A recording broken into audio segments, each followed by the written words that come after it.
Welcome to another life-changing edition of New Beginnings. This is your host, Ferlie Almonte.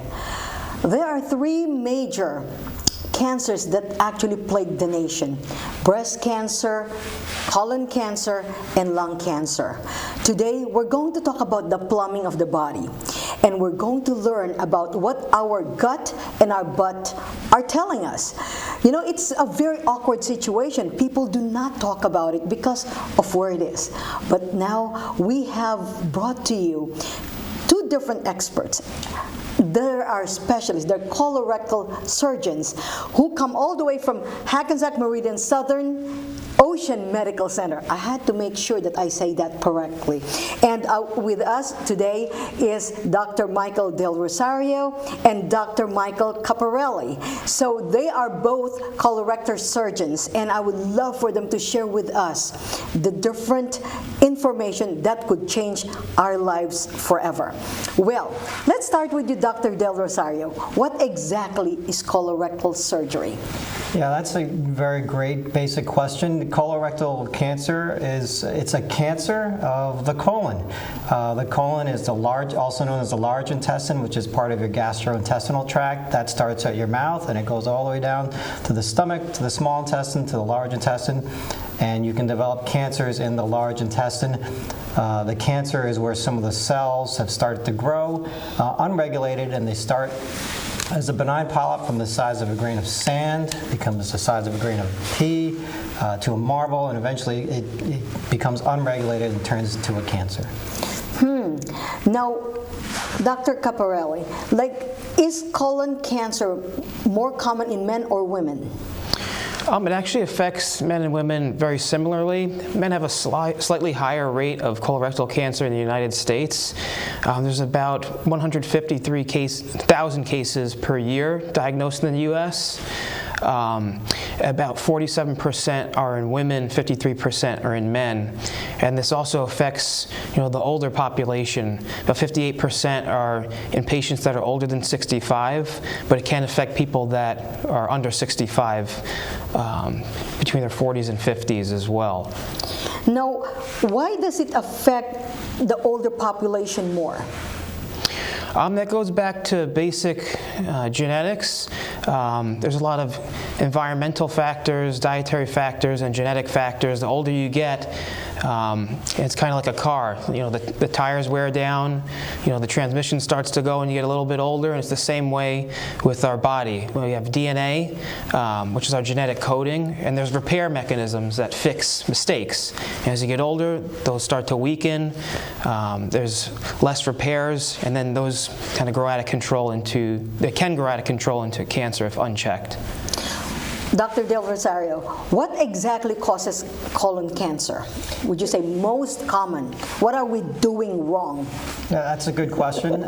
We really don't know what causes colon cancer. We do know that it is something in the environment that we're exposed to, but it's nothing we do. It's not necessarily something we eat or drink or smoke or lack of exercise, but it's something that happens in men and women, and it's a big reason why we should get screened. I have just seen actually on TV very, very recently that colon cancer is now affecting a lot of the younger population. What's going on? Well, for many years, the recommended starting age for screening, meaning your first colonoscopy or checking for colon cancer, was 50 years old. They've recently, or actually not so recently anymore, lowered that age to 45 years old because we are seeing colon cancer in younger people.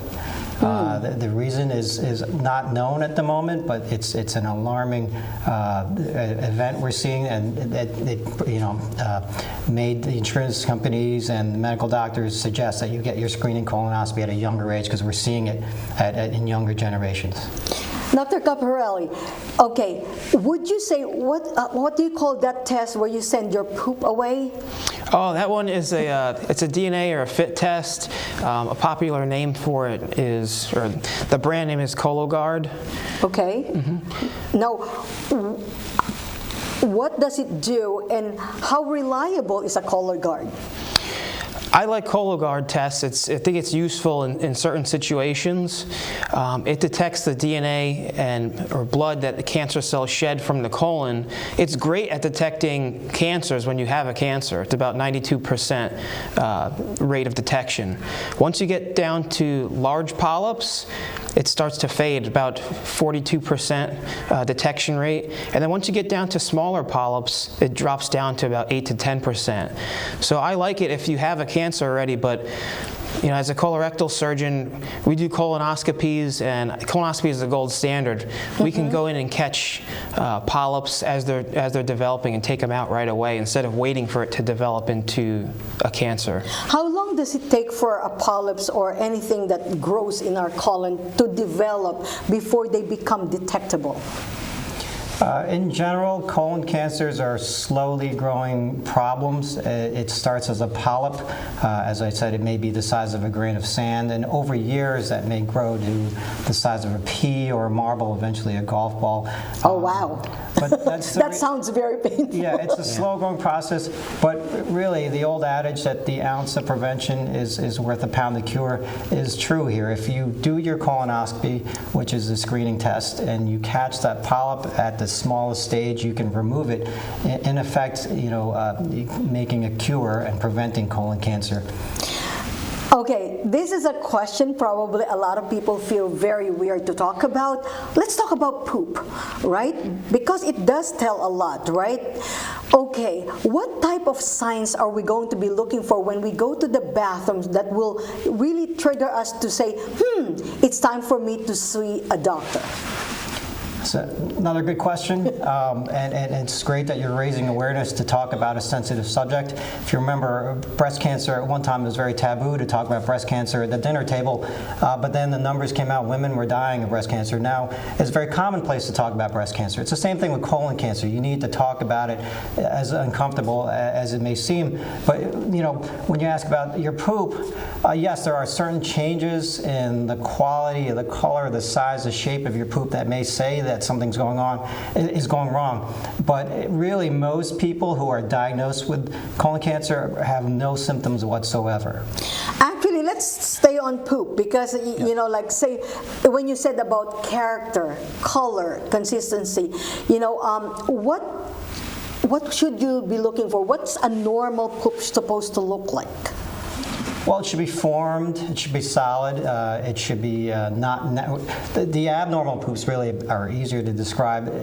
Narrow stools, blood in your poop, any sort of change that has happened that aside from your regular poops, if any change in your quality of stool. Okay, Dr. Caparelli, in the rectum, right? Like, how do you know if it's, say, for example, a regular hemorrhoid as opposed to something that would be a lot more alarming? That you can only tell really with direct visualization, and we do that by using a little scope. It's called an anoscope. You can also see in a colonoscopy, we'll use a colonoscope, but you really need to look at it visually, and you need an expert that knows what he's looking at, because there's many times where a patient is told, oh, you have some bleeding, it's probably hemorrhoids, or someone without the experience may look at it and say it's a hemorrhoid, and then they show up in our office and we take a look at it and it's something more sinister, looking like a cancer. I've seen that many times. Cancers, their hemorrhoids are more soft. They could fill up, swell, get ballooned, bleed a little bit. Cancers tend to be a little bit more stiff, a little bit more fixed, nodular, asymmetrical, and then really, it's just kind of the eye test. And then you really, if there's something suspicious, it should be biopsied, and that's how you'll know for sure.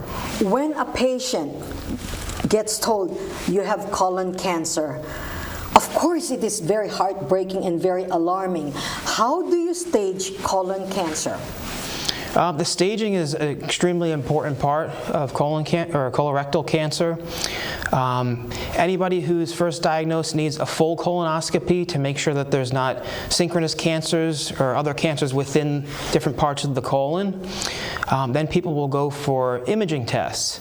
And whether it's colon cancer versus rectal cancer, it'll change which imaging you do. For colon cancer, you'll do a CAT scan of the chest, abdomen, and pelvis. You're looking for distant spread. For rectal cancer, in addition to that, you're going to be doing an MRI of the pelvis. And that will really guide the next treatment, because the MRI will give you the depth of the tumor, and that's a huge deal with regard to rectal cancers. Is it curable? Absolutely. It's absolutely curable. Oh, okay, that's nice and promising. It also depends on when you come in and when we catch it. That's why the screening is so important. If it's caught early or even middle stage, even some late stage ones, it's curable, and that's done usually with surgery. Some patients will get chemotherapy and radiation depending on if it's colon or rectal cancer, but it can be cured. And even patients come in and have spread to organs such as their liver or lung. If it's not too much of a burden of disease, you can remove that too and cure people.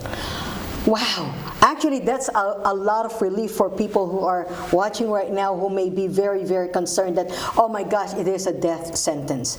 Here's something else that's awkward. Colostomy bag. Do all patients who are going through colon cancer treatments have to wear colostomy bags? Not at all. Actually, the majority of patients who have or are diagnosed with colon cancer and require treatment do not end up with a colostomy. It's one of the most common questions I get. Do I need a colostomy bag? Most cases of colorectal cancer can be managed without a colostomy bag. Oh, that's a relief, because, but who are the people that may need that? Well, there are certain situations where if the colon cancer is obstructing you or causing a blockage, you may need a colostomy. If the colorectal cancer is very low down by the sphincter muscles, where in order to cure you or try and cure you, we need to remove everything, you may end up with a colostomy. But by and large, most patients who have colon and rectal cancer do not need a colostomy bag. Is it true that it can be reversed? Like once you have a colostomy bag, that you don't have to wear it all the time forever? Some colostomy bags or ileostomy bags are temporary, some are permanent. Okay. Does it smell when you wear that? Like, because people feel funny, like that they have to wear that, first of all, is it noticeable if even underneath clothing, or do you have to wear loose clothes? Would you smell? Well, that is the most common question I get with patients who are going to need a colostomy is the social appearance. They don't want to be seen in public. A colostomy bag is not a sign you wear over your head that says I have a colostomy bag. It's underneath your clothing. You can't tell people amongst us are walking with colostomy bags. You probably can't even tell. It does take some adjustment. It is a life-altering change, but you do get used to it. When given a choice, the literature shows that if given a choice of a colostomy versus surviving, most people will choose surviving over not having a colostomy when they need one. Dr. Caparelli, like when they go through treatment, you had mentioned chemo earlier, right? Yes. Yeah. Typically, how many cycles of chemo do they go through? Do they also go through radiation, things like that? What other treatments do you give? Mm-hmm. So you can split it into colon cancer versus rectal cancer. For colon cancers, you do surgery first in most patients unless there's distant spread to the liver. And then after the surgery, if you find that there's positive lymph nodes, their staging goes up and they'll get chemotherapy only. And usually about 6 cycles can take up to about 12 weeks. Mm-hmm. Or a little longer. If it's rectal cancer, it depends. A lot of patients will get staged, or you do your staging early on, and a lot of those patients will get chemotherapy and radiation before they get surgery. And that's because the studies have shown if you do that before surgery, there's less chance of local recurrence of the cancer, and those patients do better. Whereas if you want to give them radiation after you do the surgery, a lot of them have problems with that. It's not easy to tolerate. It can irritate the rectum. People will get diarrhea. People can have some bleeding, and a lot of times they don't finish their full course. So doing things up front beforehand for rectal cancer patients especially has been shown to be better, and it's now the mainstay, really. People don't want, to have to go through that, right? Like, is there anything that we can do in our lifestyle to prevent us from getting colon cancer? Doctor? To prevent it, no. You could be an Olympic athlete, a vegetarian, a non-smoker, and never have an alcoholic drink in your life. You would still be at average risk for developing colon cancer just by virtue of age, either turning 45 or 50. But if you ask if there are certain lifestyle alterations we can do, you can eat more fiber, less meat. You can exercise. You can minimize the drinking, and you can minimize smoking. These are all relative risk factors that do increase your risk for developing colorectal cancer. But even if you did, none of those vices, just by virtue of aging, you are developing a risk for developing colon cancer. The plumbing of our bodies just also age, right? Yes. And so it needs maintenance. Is there anything that we can do proactively? I know that there's the screening. Besides that, what other preventive measures can we take to be able to keep gut healthy? Well, I think there's several things you can do and that you're in control of. One, weight loss, eating healthy, getting more fiber in your diet, quitting smoking if you're smoking, drinking less alcohol. All these things, there's nothing that's really been shown to be proven, but in the epidemiological studies, those patients that do that or people that do that may have a better chance. You may have also heard in the news about the gut microbiome. This is a big topic that's coming out. Yeah, I see a lot of those on Facebook. Yeah, that's something we're really just scratching the surface on. We know that there's bacteria that line our gut, and I don't like to use the term good or bad bacteria, but that's kind of what it is. And it's been shown that if you're taking more fiber, such as soluble fiber, if you have more of that in your diet, it feeds the good bacteria in your gut. And then the good bacteria in your gut break that down and make fuel for your colon So you're cells. saying the ads that we see on social media, like we should go buy them, and for the ones that actually promote gut health? It's difficult to say. There's nothing proven yet. We don't know enough about it, but there's a trend towards, getting more fiber is better for the gut. Oh, okay. Now, you had mentioned, Dr. Caparelli, that somebody in your family had been affected by colon cancer, right? And so, give us a little bit of a background of what was the most challenging experience that you had having to go through a loved one going through colon cancer treatments.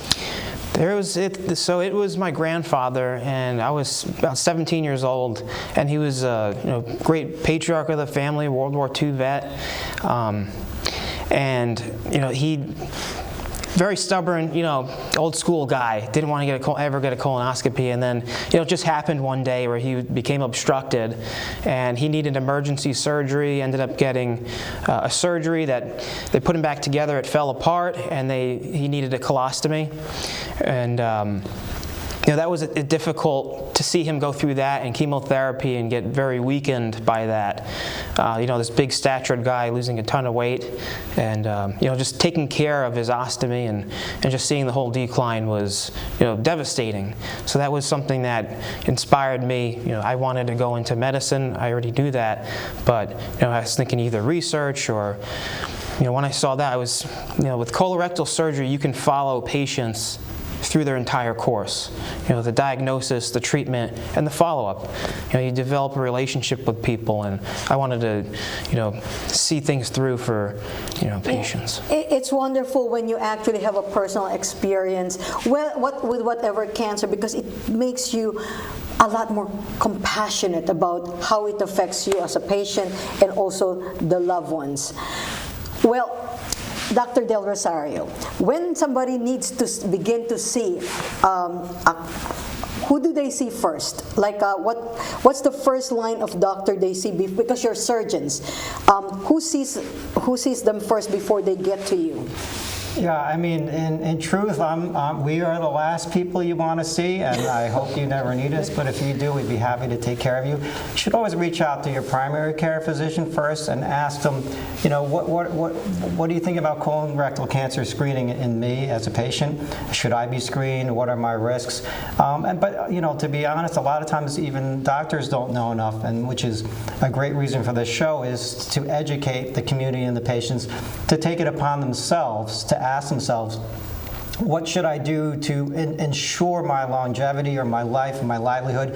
A lot of people are retiring, they're living longer, they want to enjoy life. You don't want to find out after retiring that you have a cancer because it's just going to be a real downer. So, the patients themselves should educate themselves. And if there's anything you can take away from this show, they should, talk about it at the dinner table, as we talked about. But, it's so funny because I'm Filipino. I don't know, I'm sure in other cultures, you don't want to talk about something so awkward on the dinner table, especially in how the elimination, so to speak, things about elimination. But when somebody is ready to see somebody like you guys, what questions should they be asking? What qualities should they be looking at? Questions they should be asking, and maybe what qualities they should be looking at in a colorectal surgeon. Well, they should ask us how we do the surgery. A big part of our treatment nowadays is robotic surgery. We use the Da Vinci system. We have this at the Hackensack Medical Center and Southern Ocean Medical Center. It is a finer surgery. It's a less invasive, minimally invasive surgery where you have smaller incisions. It's less pain, less complications, and a quicker return to function. Whatever age you are, whether you be 40, 45, retired at 60, 65, you want to get back to life. You want to get rid of the cancer and get back to life quickly, you should ask your surgeon if they do robotic surgery, and that's one of the common questions. So that means you could be in the Bahamas doing the surgery. Is that what it is? Well, that's on TV, but we're off in the corner of the room. We're in the room. We control the robot that does the surgery. Okay.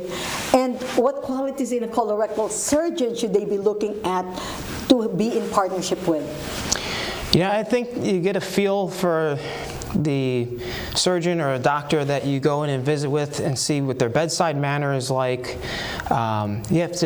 Colorectal surgery is interesting because it's a very sensitive area for most people, and you want to really have a good relationship and partner with them, make sure that you can feel that they're being compassionate towards you, they're sitting there asking you questions, getting to know you, and not rushing you out of the office.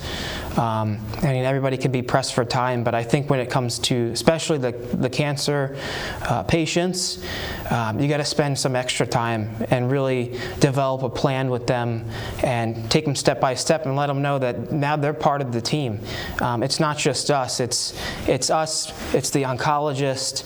It's the gastroenterologist. It's the primary care doctor, and probably most importantly, it's their family support network that really helps them through.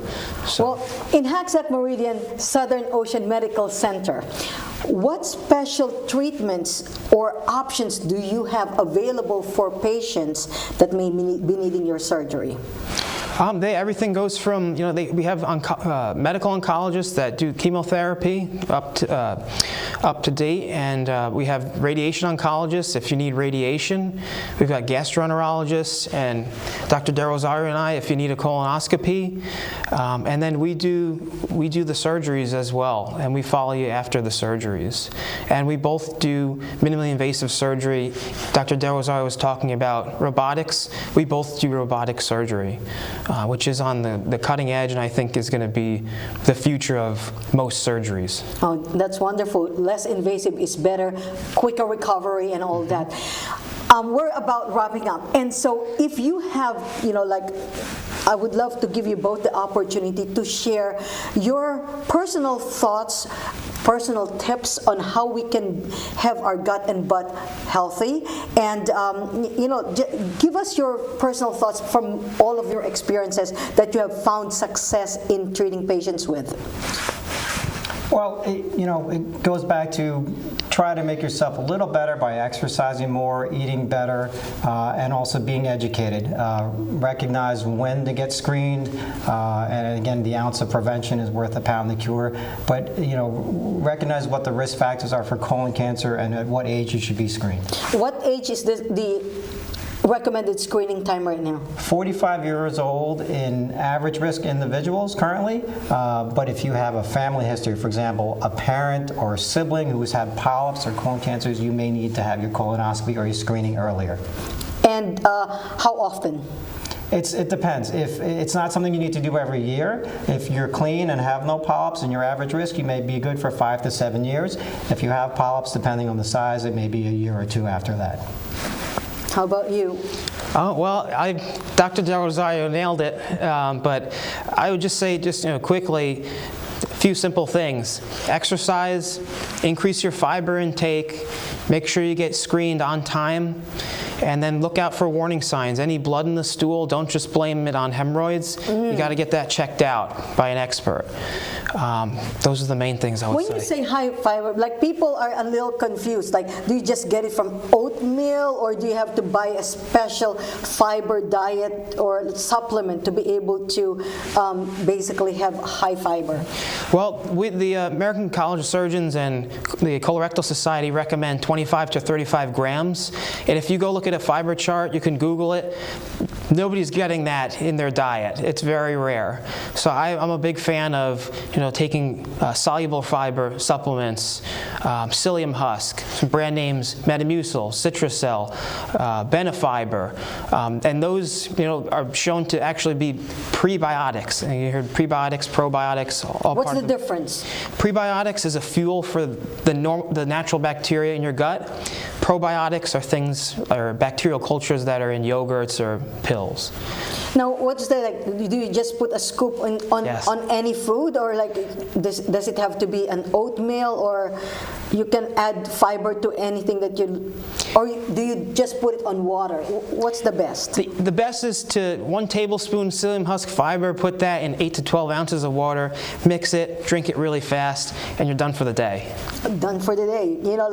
So I guess everybody out there is going to start buying, things, because I'm just saying, they're just saying that a lot of our diseases also start with the gut. Mm-hmm. Is that true?